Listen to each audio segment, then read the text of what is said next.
students of the Beacon School gaining marketable skills thanks to a big corporate partner.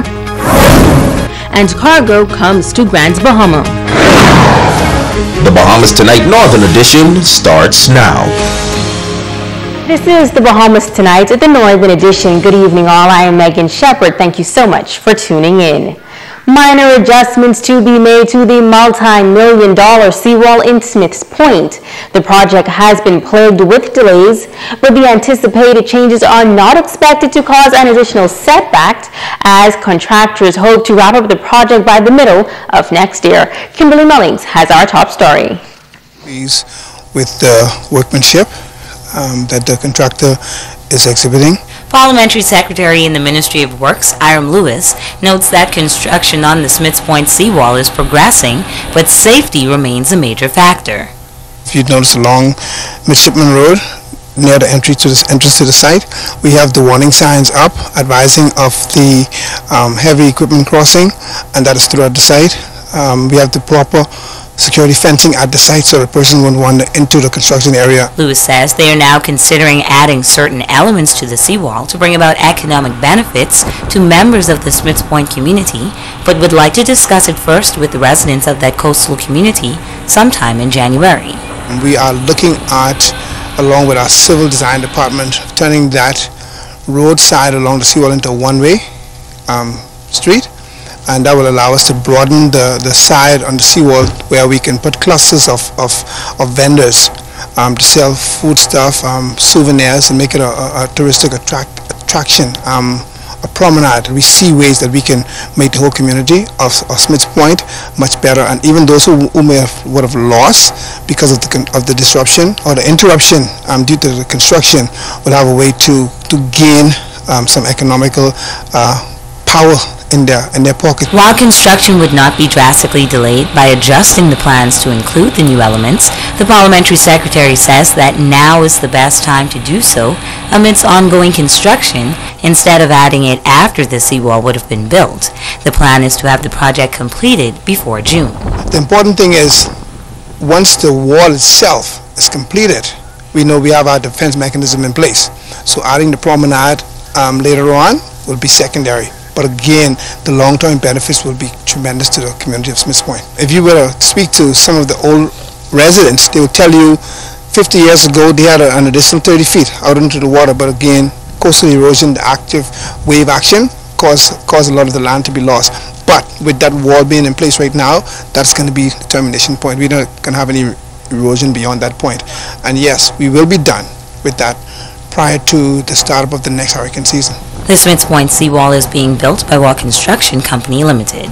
Kimberly Mullings, ZNS Network News.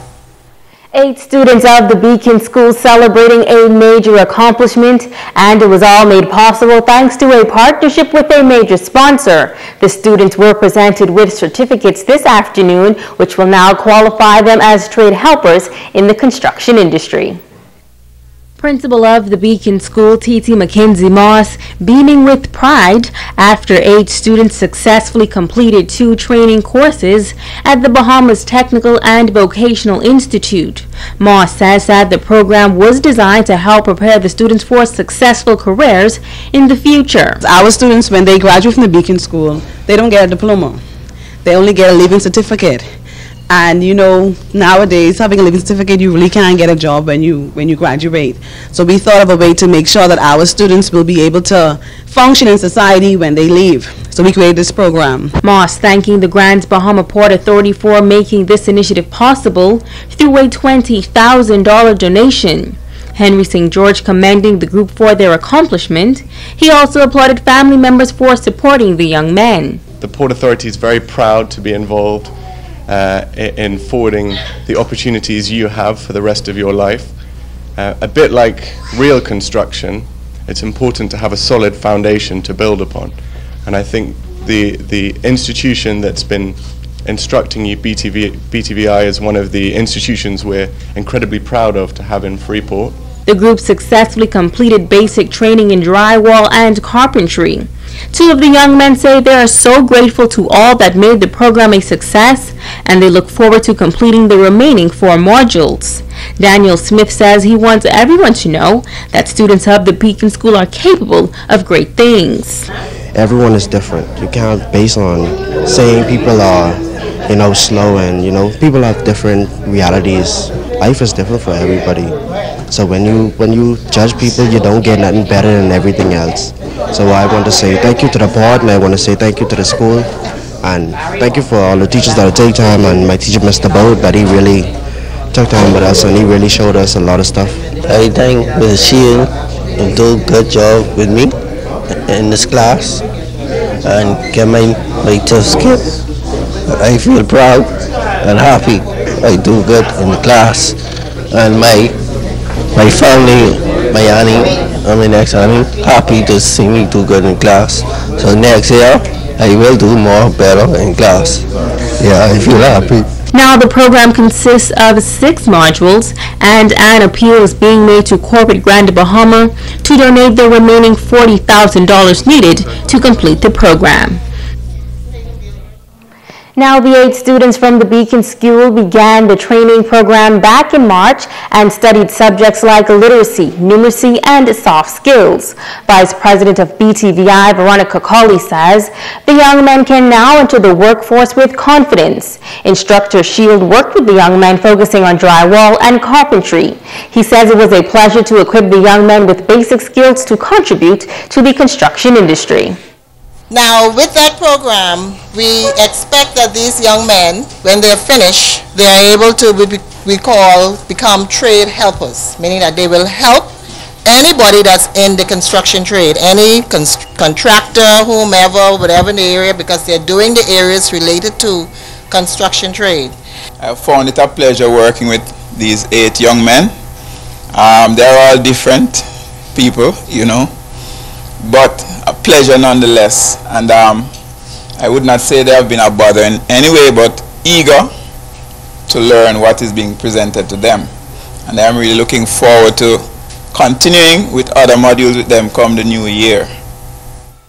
District Superintendent of the West Grand Bahama District, Ivan Butler, commended the Beacon School for efforts to ensure that all students are well equipped for life.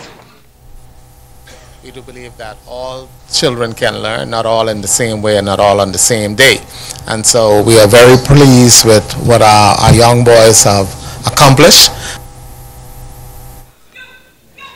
An advisory tonight from the Royal Bahamas Police Force regarding the licensing of firearms. The deadline for renewal is midnight, December 31st.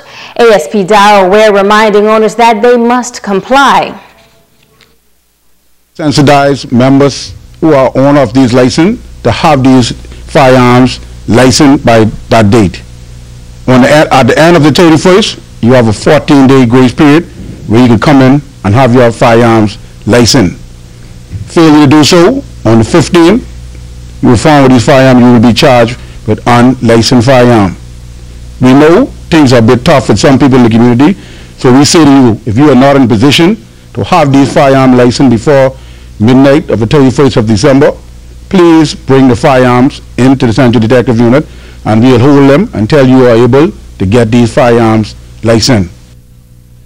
And as for the fees associated with each firearm, the fees for these firearms, shotgun is $150, a rifle is $300, and to get a new book would be $15. We are asking all persons, again, we appealing to you, if your license is expired on the 31st. So please make an effort to come and have your firearm license for the year 2018. Stay with us. The Bahamas Tonight in Northern Edition continues in just a moment.